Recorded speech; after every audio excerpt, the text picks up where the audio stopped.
Much, Peter. Indeed, we are joined this evening by Archbishop Thabo Makgoba, who is part of a group of the clergy that have been tasked with organizing Friday's events. Archbishop, welcome and thanks for joining us.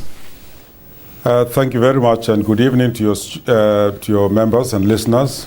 Now, is it fair, Archbishop, to say that a year on, the church, the government, civil society broadly, business, all of us have actually failed the people of Marikana? We have failed to give them any hope that things will get better.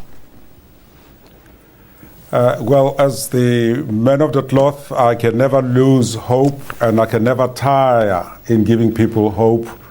Yes, I need to confess that the physical condition in Marikana still remains unchanged.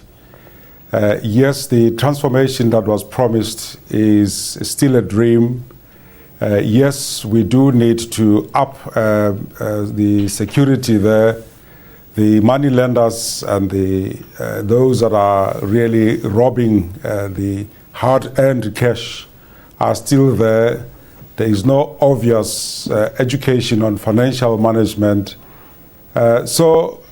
In a way, there is a litany of failures that we need to acknowledge.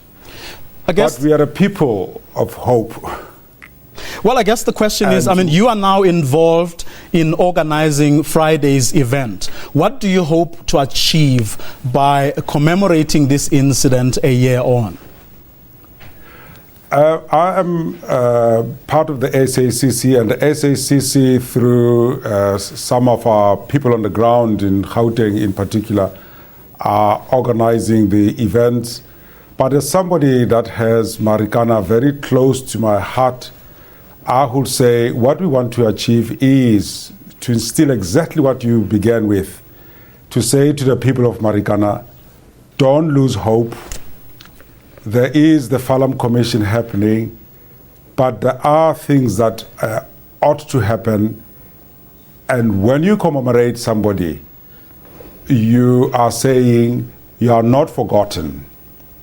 You are saying to the widows and the children that have been orphaned, the nation is there. We are still weeping with you. We are still walking with you. And we're still highlighting that you did not die in vain. But the question, Arch, is over the past year, what is it exactly that the church has done? Everyone knows that those people have needs. Of course, they are no different from any other society. Most societies in South Africa are suffering the same fate. But the question is, what have you done, given that you've been working with them throughout the year? What have you done to actually address the needs that they have on the ground? Because part of the argument from government, for example, is that they are waiting for the commission. So in the meantime, what has the church done to give them that hope, or to demonstrate that you are indeed working with them? Amartya Sen talks about urgency.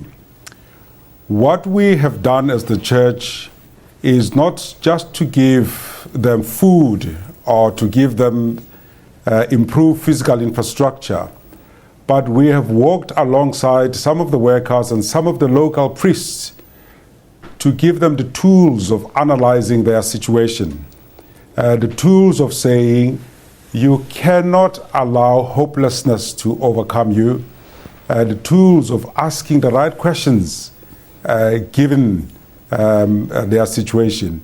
For example, throughout this week, some of the members of the South African Council of Churches and the local clergy have been praying with some of the miners in the shafts. Some of the local priests where the widows are have been praying with those widows and the children.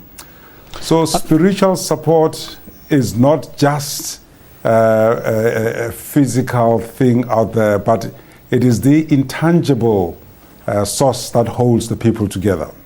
Well, Archbishop, thank you very much for joining us this evening. We will indeed be there to witness the event and all the things you're saying ourselves on Friday. Well, up next is, of course, Nompu with the economic news.